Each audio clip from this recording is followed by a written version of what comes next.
and welcome to the Seahawks360 podcast, a sports ethos production. I'm your host, Candace Higgins, and as always, it's a pleasure and a privilege to talk Hawks with you. I hope you guys have checked out our series that we did recently, a sports ethos crossover production. And essentially, we broke down the entire NFC West landscape, not just from a competitive perspective, but where the Seahawks fit into that landscape, and a lot of fantasy football implications for those of you guys who are into fantasy football. We get a ton of tips, and JP Sticko was he's a great resource for talking about a lot of those types of things. We'll have him and Ren back on our show here soon. But in the meantime, I hope you'll check out those episodes. It was a two-parter. Why? Because it was just that much information that we went over, guys. So make sure to go check that out on our page at Ethos Seahawks. You can find the links retweeted there for parts 1 and 2. But it's been a while since we've been able to talk one-on-one, so I'm happy to be back with you guys. A few things have happened since we talked last, so while we will pick back up with our Redemption Row series, I just want to go over a few of the updates and some little tidbits of news here and there, give my opinions on them before we get into Redemption Row. So, got a lot to get into again. Let's get started.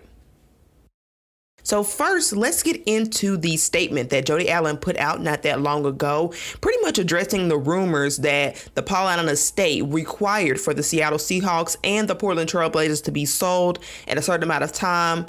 She essentially sent out a statement saying that there was no predetermined time by the estate that the teams had to be sold, that they do not have the intentions on selling the team at that time, despite offers that have been put in for the Portland Trail Blazers. And that was a bit of interesting news. So the Seahawks do not seem to be up for sale anytime soon, if we are to take that statement at face value. And I think I can see how there would be no predetermined timelines. But there was another report that came out around the same time that was pretty much talking about Jody Allen's uninvolvement in her franchises, at least in the past. There was a report that Damian Lillard of the Portland Trail Blazers had reached out to her wanting to sit down on a couple of occasions and was pretty much redirected and had never had a face-to-face conversation with the face of that franchise for so many years. And while it had not affected at all his decision to stay in Portland, he did decide to stay and sign a huge $2 million, I think it was 2 years, $122 million extension that he decided to stay. But, it's really interesting to me that the franchise player who was loyal for all those years and really has chosen to stay, despite many thinking that he should go, would reach out to the owner of that franchise and sort of be redirected on multiple occasions. To me, that confirms my initial thought about Jody Allen as an owner, in that she's not a bad owner, but that she was, in my opinion, a little too hands-off to the point of detriment to the ceiling of her teams, I think. And let me talk about that a little bit more. What I mean is, just like the report, she typically has people in place who she trusts to make the decisions, the majority of those decisions, and leaves it up to them. I think she gets updates. I think she's included on important news and information, but for the most part, she seems pretty hands-off. And because she's so hands-off, I think her general mode of operation is to keep things as is. If it's not broken, don't fix it, keep it running. And I think that's a theme that you can see in both how the Portland Trail Blazers have been run and how the Seattle Seahawks have been run, in this sort of high contention point of mediocrity. So for both the Seattle Seahawks and the Portland Trail Blazers, for years, they've been regular playoff contenders, regular, good teams, right? They haven't been bad until recently. They haven't been bad teams. They've been good teams with franchise players like Damian Lillard for the Portland Trail Blazers and like Russell Wilson for the Seattle Seahawks. And there's just sort of been this issue for both players with their franchises, with respective franchises, about the frustration of getting only to a certain point, only to the first or second round at best. and then exiting out, never having enough, the team never really doing enough to put themselves in position to get over that hump. And so just kind of staying in that cycle. That's the case with both franchises, and I just don't see that as by coincidence. I think that's a result as the two hands-off approach of Jody Allen. Now, I don't know what's worse. Actually, I do know what's worse. I guess what's worse is a two hands-on owner like Jerry Jones that can mess things up. But that's how things have stood for at least, I'd say, recent years. Now, I do think that might seem to be changing. I get that sense. And I don't really have any sources or indicators. I'm just kind of paying attention to the tea leaves. Jody Allen has been, to this point, pretty much a source of legacy. I mean, whispers. There's really nothing there's been no appearances, no statements really, nothing from her, but just her addressing this statement and these rumors directly, to me, seems like she's at least a little bit more in tune with things happening.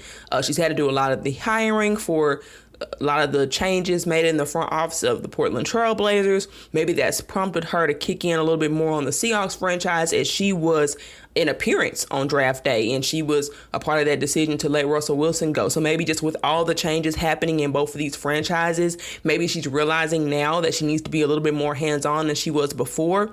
I do think that there's been some shifting of the powers personally with the Seattle Seahawks. I just think that Pete Carroll seems to have a little bit less power than he's had in the past. And I could be wrong about that, but I just look at the draft. I look at the type of players that were drafted.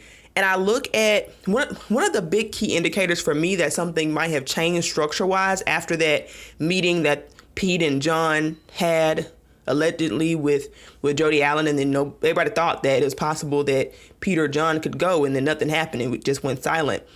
One of the things that happened after that meeting was, the releasing of Bobby Wagner, and something that a lot of people overlooked, but I did not overlook in relation to his power structure, was how John and Pete both took responsibility for the Bobby Wagner thing being their fault. But when Pete was explaining how it was his fault, he was saying they thought that they weren't going to end up doing it. He thought that if they were, they had more time. And ultimately, he looked up and Bobby was cut. Boom. And so there was an opportunity to have that conversation. To me, that just seems like Pete was told now that they were going to find a way to keep Bobby, and John pretty much made a decision and went ahead and did it and cut him. Whereas before, I think he would have been a part of that conversation, and it would have been Pete being caught off guard by a decision made from a separate entity. It seems like he found out before all of us, obviously. But it seems like he found out after the fact, which to me says he wasn't needed to make the decision. That's something small, and I could be reading too much into that. I'd understand that if somebody thought that. But just from me and just a few of the things and how the draft has gone on, I just get the sense that Pete has a little bit less power, and Jody's kind of stepped in, giving a little bit more power to John. And we'll see ultimately how the year goes and things like that. Pete's still very much so the head coach of this team, and he still has a lot of say and influence on the organization, but I think it's less than before. So with those changes being made, I think that's a result of Jody Allen's involvement, of her stepping in and saying she's not liking the results that she's seeing for either of the franchises and starting to be involved and make some decisions. It's my hope that we can get this sort of pressure from her to hold Pete and John accountable for their actions, because that's been a question for years. Who's holding them accountable? If Jody Allen didn't really seem to be involved, and I think this report by Damian Lillard sort of proved that she wasn't really involved in, and that she might be now. So my thinking is that if she's going to be a little bit more hands-on, if she's going to be to this level of degree involved consistently, I don't mind her being the owner. I don't think she's a bad owner. She seems to be analytics driven. I like that in a front office like John and Pete, who don't seem to be influenced by those things as much. I like that balance. And I think she doesn't try to take over in areas that she's not an expert, which is always a potential problem when you're talking about new owners coming in, wanting to run the show, especially if they don't have any real experience in that area. So that's just my thoughts. Lot of thinking to that. We'll see how it plays out. because of the report, I no longer think that the Seahawks are going to be sold anytime soon. But, you never know. So we'll continue to monitor that story as more information comes out. But speaking of monitoring, there is no updated news at all on the DK Metcalf front. It is July, and I think it's about the time for them to start doing some contract negotiations with him. I hope that those things are ongoing. DK, in my opinion, with his showing up to voluntary camps but not showing up to the mandatory camp, he's done his media day wardrobe things for the Seahawks. He's even filmed recently a video working out with Geno Smith. To me, it seems like he's taking a stand where he needs to, just because he wants to make sure that he takes a stand in these contract negotiations. I think that he still has every intention on playing for the Seahawks.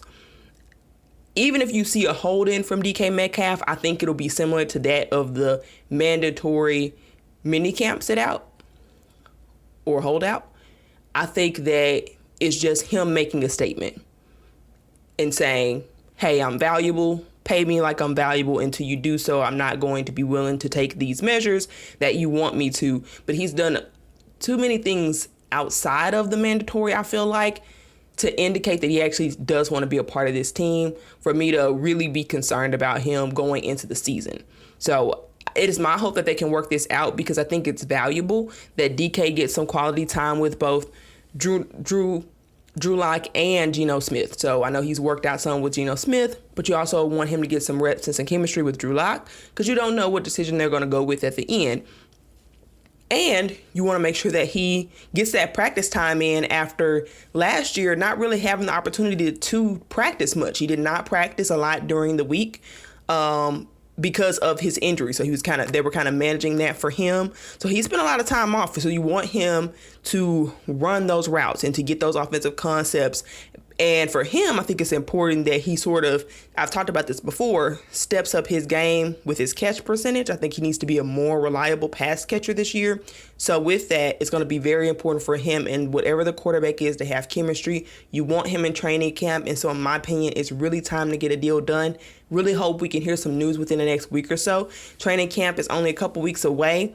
And so that now is the time to get things moving. And now is around the time that the Seahawks historically get deals done anyway. You just hope it doesn't have to boil over to training camp to get things done. But no update on that front. But some of the big news that has been talked about since we last talked was the Baker Mayfield trade. Baker Mayfield was traded to the Carolina Panthers for a conditional 5th round pick, assuming that I think he plays 70% of the games or snaps, something like that. I think it will upgrade then to a 4th round pick. And there's a lot of different reactions from the Seahawks fan base about this. Some Seahawks fans are relieved. Other Seahawks fans are disappointed. Others perhaps are neutral. But for me, I'm mostly just not surprised. I was not under the impression at any point that the Seahawks were really interested in Baker for a lot of reasons. One, I think he kind of made it clear early on that he wasn't particularly interested in Seattle. And so you won't really want to go hard after a quarterback who has not really shown interest or buy-in to want to be a part of your program, especially if they're known for being a little bit difficult when they're in tough situations, personality-wise. I never knew if they saw Baker as a culture fit, even though I feel like he was the better offensive scheme fit between him and Jimmy Garoppolo. I do feel like Baker was a better fit on the field because Pete Carroll wants an offense that can run the ball well, and he wants explosive plays. And I feel like Baker Mayfield can do explosive plays. And he's much better when he's got a good running game behind him. Jimmy G's weakness, I feel, is explosive plays. I feel like that's his one weakness is being accurate on explosive plays and really being able to get the ball downfield when it's needed. Otherwise, I think he's a good game manager. And while Pete may love that part, Pete absolutely is big on having those big plays to help open up his run game, essentially, is a thought process. So while Baker's a better fit on the field, I just don't think they saw a win situation. In my mind, if they picked up Baker Mayfield, it was a lose-lose. And I feel the same way about if they pick up Jimmy Garoppolo or any other quarterback for that matter at this point. One, they're going to be behind the eight ball because they will not know the offense as well. And he seems to be big on that. He talked about nothing else but Drew Lock catching up on the offense way early in the season and how Geno was at an advantage just because of that. So I'm not even sure if any quarterback they brought in would be at an advantage from that standpoint. They'd probably come in behind the eight ball just because Pete really wants that playbook knowledge to be top notch. Two, even if they, in the best case scenario where Baker Mayfield helps you win maybe 10 games, because I think he could do that. I think he could get this team at least 10 wins. I think he's the difference between maybe a 7-win team and a 10-win team. But I'm not sure that he's really going to win any playoff games. And I'm not sure that the Seahawks will be willing to pay him after that. I mean, if they decide to pay him, then it's not quite the Russell Wilson situation. He's not going to command anywhere close to the same amount of money that Russell Wilson did. But I think a big part of them wanting to rebuild was to take back some of that cap space from paying the quarterback so much and to invest it in other areas of the roster in the ways that they wanted to do for so long. And another thing is, I feel like if you were going to start Baker, then what was the point of getting Drew Lock? You could have got another player instead of Drew Lock. I mean, honestly, if you were going to just trade for another quarterback anyway, you could have got a Bradley Chubb from the Broncos. Like you could have negotiated pay a Jerry Jeudy. You could have negotiated pay for another piece that would have been helpful for your roster over Drew Lock. And so then you wasted a part of the Russell Wilson trade by then trading to get Baker. And if Baker doesn't do well, I feel like he'll still get you, even if he doesn't get to 10 games, I feel like he'll still get you 8, 9, right? That still makes a difference in the drafting position because that's important. I know I'm not Team Tank. I'll never be Team Tank per se, but I do believe in the value of making sure that you do a rebuild correctly. And while I think this team can get the 7 wins, my preference would be for them to have 7 wins, put themselves in reasonable position for a top 10 draft pick, right? Because I think that's all they need. They don't have to be the number 1 pick. I don't think they need to be the number 1 pick. I don't even think they need to be top 5 in a quarterback class that's this deep. And in a landscape NFL-wise that a lot of these quarterback slots seem to have they've been filled already. I think being top 10 will still give the Seahawks plenty of flexibility because they'll also have another first-round pick from the Broncos to pair with that if they wanted to trade up or they felt like they needed to trade up to get their guy. I think they would have the negotiation room to do that. I still want them to be top 10. I don't think it's good for them to jeopardize a top 10 slot for a few extra wins because the narrative from the fan base has been being tired of getting to the playoffs but not getting past the first or second round, never having a deep run. Baker's not going to help with that. And so I don't know why the goal is now just to get to the playoffs and not necessarily win a game. Why was it a problem last year and this year? It seems like for the fan base, it's a goal. It's a little bit confusing for me. I understand that ultimately you want to get to the playoffs to give yourself a chance at the Super Bowl. But I just think that the Seahawks have spent so much time in mediocrity. I would like for them to take a season, be competitive throughout the season, prove others wrong, because a lot of people don't think that the Seahawks can even win 5 games. And I think they're wrong.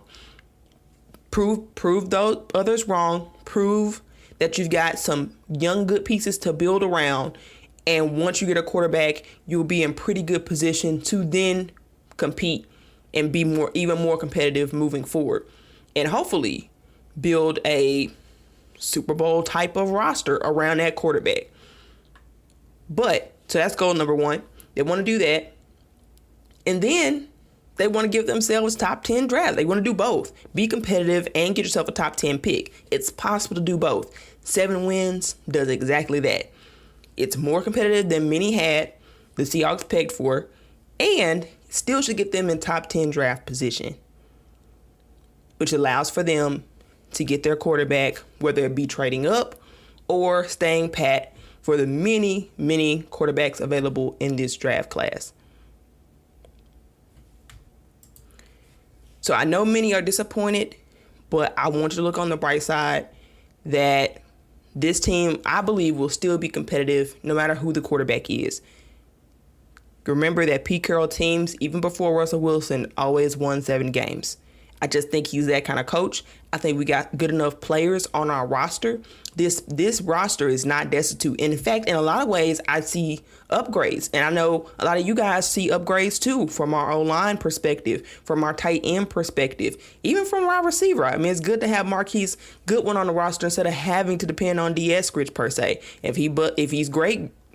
And if he doesn't do much, then you still got another veteran type of guy on your team. I think this offense is significantly better, and the defense has a much higher ceiling given the versatility that the 3-4 defense allows with these weapons. I think this roster is underrated in a lot of ways, and it can still be competitive with or without Baker Mayfield. I hope that can be some solace to you, and of course, looking at the upcoming QB draft prospects in college could be some consolation for you. All right, so that's all I got for news updates. I know that was quite a bit, but it has been a while since we've talked one-on-one, so it was quite a bit to get into. Now, let's kick back off with our Redemption Row series, part 2, featuring the defense. So, just as a reminder to you guys, Redemption Row is a series I'm doing for both offense and defense to identify the players that most need a bounce back season for the Seahawks to have a successful season and or for them to continue in their careers for various reasons. So, on defense, we have 4 players, and we're going to start off with Alton Robinson, the second-year player out of Syracuse. And I know that it's a little strange to have a second-year player here on Redemption Row, but I think this is a very critical year for Alton. Alton had sort of a pretty good, solid outing for his rookie year, and he really dropped off after that. He went from 4 sacks in his rookie year to 1 sack and playing in more games. He had the same amount of tackles, and he had 1 less QB hit, but his PFF rating dropped from 66.7 to 51.8. And a big reason why was just because he didn't seem to be efficient with his pressures. He just didn't really seem to have an impact on the pass rush game at all on the field. It was minimal at best. That sack that he got was in week 2, and he didn't have a single sack after week 2. To make matters worse, or even more concerning for him when I talk about his career, is he seemed to struggle when the team started making adjustments, going more 3-4 concepts. He did not really look comfortable when he was in drop coverage. He's a guy that's 270 pounds, and so it's not necessarily his skill set. And there's a lot of question about if he can play well in the 3-4 system. I personally have questions about him. I'm high on him as a player, but he's really got a lot to prove if he wants to stick around on this roster, because he's got to prove he can fit. He's got to prove he can still be effective in some aspects. Even if pass coverage isn't a point of strength, he's got to be able to show himself strong when it comes to the edge rush. And that's just the opposite of what he did. He saw himself not playing games because of it, just because he was ineffective out there on the field. And I think he can be a lot better of a player than that. There maybe with the summer of him adjusting to these new concepts, with him practicing these new concepts, he'll find some comfortability level and at least be able to thrive in the edge rush game, pass rush, because this team needs it. This team really needs for Alton Robinson to at least get to his rookie level production. The 4 sacks, you'd love for him to have more than that, sure. You'd love for him to have 6, but I think at this point, you just got to hope he can be a contributor, a source of pressure. If he can't get the sacks? Can he be the guy to get pressure on the quarterback? That'll still make a big difference in value for this team. But he's got to prove it. He really does. He's got Boye Mafe, who's just been drafted, and he's got Tariq Smith. And while both of those guys are projects, if they prove that they can be more effective, at least in providing pressure for the quarterback, Alton Robinson can quickly find himself out of a job. He can quickly find himself the LJ Collier of last year, where he's on the roster and he's healthy, but he's just inactive. He's just a healthy scratch for weeks and weeks and weeks on end because the team just can't find ways to use him because he can't be effective at all or he can't prove any value when he's out on the field. I don't really want that for Alton Robinson. I really want for him to show value to this organization because I think he's got a pretty good, I think he can be a 6-7 sack guy for you, but it's possible that this just isn't the system for him. I think in order for him to have sort of redemption kind of year, for him to pretty much maintain a role in a niche on this roster, I think his stat line would have to look something like this. He had to have a couple of forced fumbles because he's got to be able to impact the game in terms of getting momentum, game-changing plays. He had one forced fumble in each of his first 2 seasons. I think upping that to 2 in a season is of extreme value. I also think that he needs to get back up to 4 sacks. Now, again, I would love to say 6, but I want to be realistic. If he could just get back up to at least 4 sacks to show that he can bring value, because the reality is he's going to be a rotation player. I'm not sure that he's going to get the same amount of opportunities that he had his rookie year or the year before that, because you do have 2 other, you got Darrell Taylor now, who's going to be a starter. You got Uchenna Nwosu, who's also going to be a starter. So he's going to be coming in off the bench, and he's going to be competing with Mafe for minutes, is my guess. So I think that he'll have some competition in that role. And with that said, I just want to be realistic about my expectations. I think if he could get back up to 4, it would be promising, and it would show that he can still be a member of this team, that he can still be worth the draft. He was a late draft pick, so you're not going to have super high expectations from him regardless. I believe he went in the 5th round. And so if he could just get you that, it'd be a start, and then you'd hope that he can build on that in year 4 and what would be a good contract, prove it type of year for him. And I think he should up his tackles. That's another thing. He had 22 tackles in both of his first 2 seasons, and you really want for him to show more impact that way. If he can't get the sacks, then he's got to be able to provide value, getting stops, stopping third downs. Now, the defense, I think, will be better set to help all of their personnel do this, and so hopefully this is something he can take advantage of and have some key, prevent some 4th downs. If he can, just make plays, make timely, important tackles, he can find himself some value to get on the field that way. And then I think he needs at least 6 quarterback hits. Just goes back to he's got to be able to show he can add pressure. He's got to be able to apply a pressure. He went from 4 QB hits the first year to 3 the next year. He's got to bounce that back up. It just has to surpass what his rookie year is. If he's not going to have more sacks than he had his rookie year, then he needs to show he can at least apply more pressure. And again, that'll be another thing that will go very far for him, showing that he should be a valuable part of this rotation. The second player that I have on redemption row is none other than, you guessed it, Jamal Adams. Jamal Adams, as we know, had a bit of a down year. And as a result, a lot of people do not feel like the trade that the Seattle Seahawks made for him was at all worth it. And that's for a couple of reasons. One, because that pick that they gave up to the Jets ended up being a top 10 pick. It really hurt to see that go. But also just because Jamal Adams has struggled with health. He struggled with being healthy. He's played through some injuries, and so he's a warrior in the toughest sense. He's been as available as he can. He's played 12 games in his first 2 seasons with the Seahawks, but you want more from Jamal Adams, especially given that contract. He, I believe now, at least until DK gets paid, is the highest paid player on the team. Contract may have beat him out just a little bit, but I actually don't think so. I think he's still the highest paid player on the team. And so you want him to play like he's worth that money. So I think big part of that is health. I think Jamal Adams needs to play 17 games. And I think he needs to play 17 games relatively healthy, which means that his performance isn't hindered by him being on the field. I mean, we know that the football is a long season and that you're going to get battered and bruised up and then you have to play through it. That's to be expected. I think for him, you just need for him to not be playing with one arm like he was in the 2020 playoffs and that type of thing. You really want him to finish out the year without having to get surgery on something important, right? You want him to have a season to be able to focus on just his game, just being better.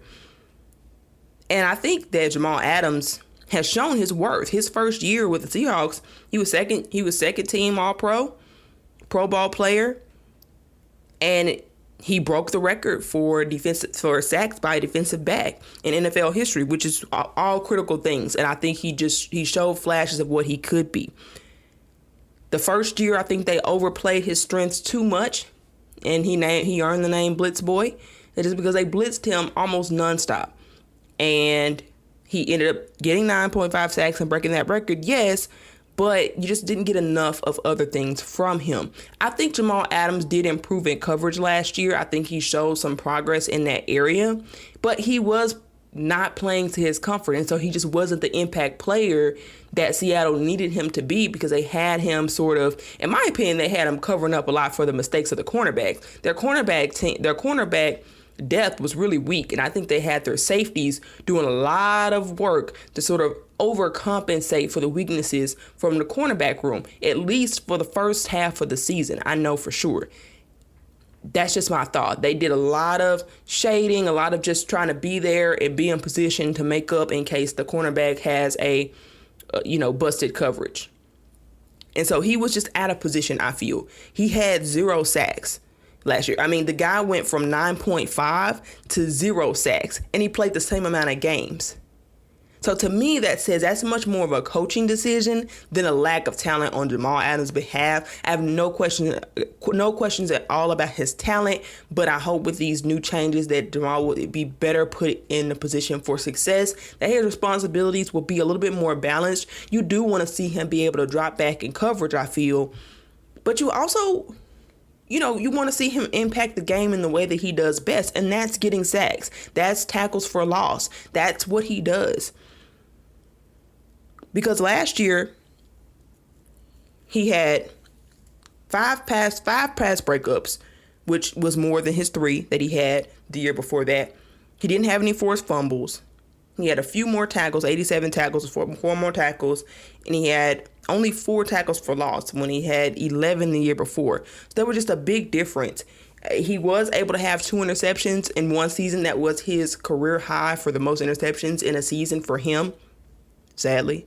But it was. So what I would like to see, a stat line that I think would show redemption for Jamal Adams, that would put him in the best position where I think the Seahawks fan base, even if they don't feel like the deal or the trade was worth it, that he's earning his check, essentially. Again, playing 17 games, 16 at the minimum. I mean, he just needs to play most of those games and finish out the year healthy. He needs to get 2 interceptions again. I think he needs to be more intentional about getting interceptions. I do personally have concerns about his ability to do this. He recently got surgery in the offseason to fuse his hands in place because he had so many displaced fingers over the years. And I'm a little worried about his ability to then catch a football. He never had good hands to begin with. And so now, I mean, he's had opportunities where the ball hit him point blank in the hands and he just couldn't catch it.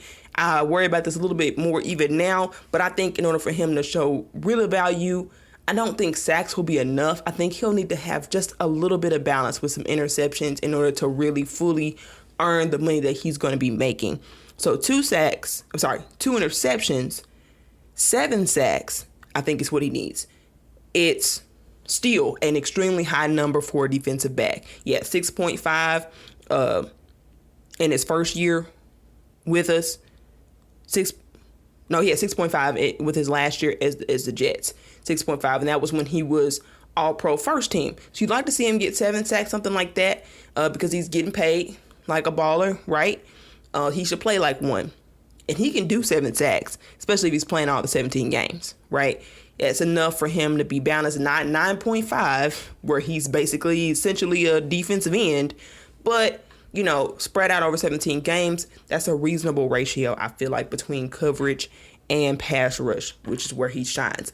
I think he needs 4 passes defensed. He had 3 in his first year with us. He had 5 last year. I think having him still hone those coverage skills is important in spurts. And I think for him to have 4 passes defense would still be a really big deal. And once again, showing his versatility, because that's what Jamal Adams is supposed to be, a versatile defensive weapon. He needs to show up on the stat sheet in all areas, including passes defense. I think 1 forced fumble is fine. 2 would be great, but we'll take 1. And I think he needs to get at least 8 tackles for loss. Like I said, he had 11 in his first year with us. He had 4 tackles for loss before. Now, that has a lot to do with his positioning. I think if he's more balanced and they're more calculated in how they use him and when they use him at certain times, I think he should be able to do this easily. I'm not really concerned about Jamal Adams. I'll say this again, but I do think it's important for him to redeem himself because he's already in a position for a lot of criticism because of a lot of things that have happened, some within his control and some out of his control to this point. But I like the guy. I think he's an important piece for this team to build around. I think he can be a centerpiece for a Super Bowl team, to be honest. If he's put in the right position, I think he can absolutely dominate games. And it's my hope that we can see Jamal Adams have 1 or 2 games where he just dominates, where he stuffs the stat sheet and he really just proves the valuable player that I believe that he is. Third on the list, we have the curious case of Marquise Blair. I know I've talked about him a little bit before, but it is a curious case indeed, and he has absolutely got to have redemption. This is his 4th year. He's got a lot to prove. It's a contract year for him. And the most important thing that I think he's got to prove, first of all, is that he can stay healthy. Because at this point, it is my opinion that Marquise Blair is the defensive equivalent of Rashad Penny. In that he's shown some great flashes. You've seen some things that show his potential, but he's never been able to stay healthy long enough for you to really make a decision about him one way or the other. I mean, he only played in 6 games last year. He played in 2 games the year before that. And while he did play in 14 games the year before, he didn't start in a lot of games. He only started in 3.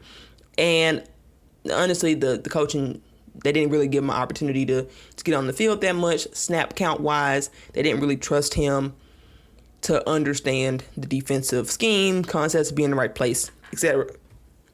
So as a result, there's still a lot of questions about Marquise Blair and who he is. So I think he's got to play at least 12 games. That's redemption for Marquise Blair. For him to be able to play 12 games. And I think Marquise Blair has an interesting niche that he could fill for this team or any other team. I think he can show himself. He's not a ball hog. Whether you're playing him at safety or whether you're playing him at nickel cornerback, he's not a ball hog type of guy. I think he's a guy who can make game-changing momentum plays and otherwise be solid in everything else that you're asking him to do. I think he's above average in play, but I think what may make him special is, for lack of a better term, his ability to potentially create some chaos for the opposing teams. What we've seen and the flashes that we've seen from Marquise Blair have come in timely passes deflected, in timely forced fumbles. He's really great for that. His ability to force some fumbles is pretty canny, and he's been able to do so in an efficient manner in the short spurts that we've seen him, with the exception of this past year. His ability to get some timely tackles. I think sometimes, even if it's just been a regular tackle, he just seems to be in when you need him. When you got to stop a 3rd down conversion, he seems to be the guy who can be in position to stop that. And that's the role that you really can see for him. But there's a question about if he's going to be able to do that on this team. There's a huge question about if he's going to be able to do that with this team. Because at the safety position, the Seahawks are pretty much on lock. They've already got Jamal Adams, Quandre Diggs. They're paying the safeties a lot of money already. Are they really going to be willing to pay him Probably not. But even when you're talking about the backups, Ryan Neal has proven for himself to be a reliable backup safety that this team can regularly include in the rotation, whether he's starting or not. They've made plays for him. He's been able to show the ability to blitz, to cover, to do pretty much everything that you need for him to do at a reliable rate, while sort of taking that niche that I think that Marquise Blair can have in timely plays, right? Just when the time is right, being able to make an impact play to change the game, momentum-wise. I feel like he's sort of taken on some of that role. It doesn't quite look as flashy and athletic as when Marquise Blair does it, but if he can be that guy, it really leaves a lot of question for him. And I'll talk about this a little bit more, but if you're talking about putting him in the nickel cornerback position, there's questions about that. That is a stacked position, and I'll talk more about that in a little bit here, but it's a stacked position, and so my question is, really, where is his place to shine? I don't really see it too much, at least for the Seahawks. I think he can be a very valuable piece. I just don't know if the Seahawks is going to be the team that he's ever really going to be able to reach his ceiling. He's still young, and he's still got a lot of football that he can play if he can just stay healthy. But I'll talk about what I think a strong year for him would be. What I think if he got this stat line, I think the Seahawks could sign him on a 1 or 2 year prove-it deal. Prove he can stay healthy. Kind of something similar like they did with Rashad Penny. If he can do something like that, something like this, I think he'll be able to. The team will find ways to put him in the game. All right, if he can have, like I said, 12 games at least finished out, 1 interception at least. He hasn't really had any interceptions to this point. I think that'll be important, whether he's safety or cornerback. You want him to show that he has the ability to get interceptions at some point. Doesn't have to be a ball hawk, but you just want him at this point, 4 years in, to show that skill. At least 7 passes defensed, which will be significantly more than what he's had before. He only had 2 passes defensed, but that was in 6 games, right? So I think if he was able to play 12 games, he needs to be able to step up. Be, like I said, defensive impactor. Impact momentum games. You do that by passive defense, especially in timely situations. 4 forced fumbles. He can do that. I've seen him. I've seen preseason games where he is just absolutely dominated. I've seen him be very impactful in games just during the regular NFL season. He can do 4 forced fumbles if he can stay healthy, because that's what I feel like he's best at, to be honest, skill-wise. I think he need about 38 tackles and 3 tackles for loss. That would be a well-rounded enough stat sheet for me to really feel like the team believes in him. Because, like I said, he's looking like a bust. He just is. Just because he can't stay healthy. It's the Rashad Penny effect, where this is the point where he's got to be able to prove he can stay healthy enough to really impact the game. This is a guy that was taken before DK Metcalf. He wasn't the first pick, but he was the second pick that they got. They got him before DK, like I said. So this is a guy that they believed in, were really high on at the time. And to be honest, I'm still high on the kid. I think his upside is there. I think his value in this league is there. But he's really got to find his niche, which means he's got to stay healthy enough. Really the only reason why he's in this position and being so far on the depth chart and being in the position to have to fight against such hard competition just because the team can't trust him to stay healthy. So they've had to put bodies in place to protect themselves against his injury proneness. And as a result, he's got to fight for it if he wants to stay. I think he can do it. I think he can. If he can force fumbles, if he can make plays, be careful, find spaces for him on this field. That's just the way it's going to work. He's going to have to earn it, and it'll be interesting to see if he does. And finally, let's talk Ugo Amadi, who is interesting. They go hand in hand. Ugo Amadi, who is pretty much Marquise Blair's original competition for the nickel cornerback spot. And Amadi pretty much, not just because of health, but pretty much came in and he ran with it. His ability to disguise his coverages, his ability to make some plays, pass breakups, his ability to just be at the right spot where he needed to be in 2020 completely went away in 2021. And he had quite the downfall. If you just looked at the box score, statistically, there's not that much of a difference. He had 1 more interception. He had his first career interception. And he had 2 less tackles for loss. But otherwise, if you just looked at him box score to box score, you really won't see too many differences at all. In fact, it's actually creepily eerily similar just from assisted tackles and solo tackles. It's really weird how duplicated those statistics are. But if you look just a little bit beyond the statistics, you'll see why I'm saying Ugo Amadi had such a down year. It was his pass coverage. That significantly dropped off. He was a part of a lot of busted coverages with the Seahawks' bad season. He was a big part of that, unfortunately, when it came to letting so many pass yards go through. He doubled his rate of missed tackles. He went from only missing 6.9% of his tackles in 2020 to missing 12.9% of his tackles the next year. He allowed 321 yards after catch. That's 103 yards more than he did the year before. His completion percentage went from 73% to 78.7%. That's pretty rough. Even the yards per completion went from 7.8 yards per completion to 9.2 yards per completion. So really every statistical measure when you want to look at pass coverage was a significant drop off.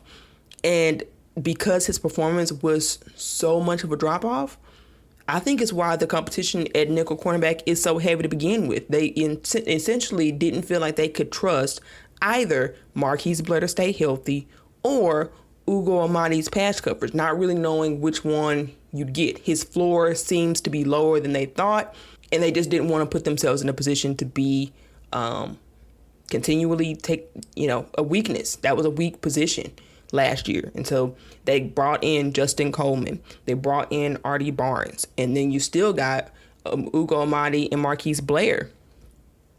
Because of the competition, I don't really know if Amadi gets an opportunity to redeem himself, to be honest. I think it's going to be tough for him to find his way on this roster. I'm hearing great things about Artie Barnes and his comfortability in this defensive system and his ability to make plays. And I'm pretty optimistic about his ability to contribute to the team. Most people assume that Justin Coleman's going to be the starter, but I'm actually not so sure that it's not Artie Barnes when it comes to starting in nickel cornerback. I think Justin Coleman will be the secondary guy, and I think they'll try to give Marquise Blair some snaps because of his health and because there's still a real question mark about who he is and what he can be. And they've seen Amadi and who he is and what he can be. It would not be hard for me to imagine at all if Ugo Amadi did not really get any snaps at all outside of maybe special teams or a rep or two here or there early on or maybe late on if Marquise Blair can't stay healthy. But the only way I see Amadi really getting reps here is if he hits a ceiling that we haven't seen, a ceiling to beat out Justin Coleman, a ceiling that will beat out Artie Barnes. But for me, even in his best year, his ceiling to me was sort of just serviceable. I think that's the best he can be. And I think they want to see if they can upgrade that in any position. And so unless Marquise Blair gets hurt, which might happen, unless Marquise Blair gets hurt, I just don't know if he really sees the field. So I don't have a statistical stat line for him. It's too hard to predict. It was hard to predict with Marquise Blair, but I think that they'll be more likely between the two just to give Blair those snaps, like I said, because it's his fourth year and they really want to see what he can be. They haven't seen a lot of him. They've seen plenty of Ugo, and if it came down to it, I think they just want to tap into some of the upside of what Marquise Blair could be, especially in a year that, there's no real expectations anyway. And while Pete Carroll's not big on upside, I think he's had enough heart for Marquise Blair and everything he's gone through to get to this point that he probably want to give the guy a few opportunities because Pete is a guy of second chances. So that's my take on Redemption Row from the defensive perspective.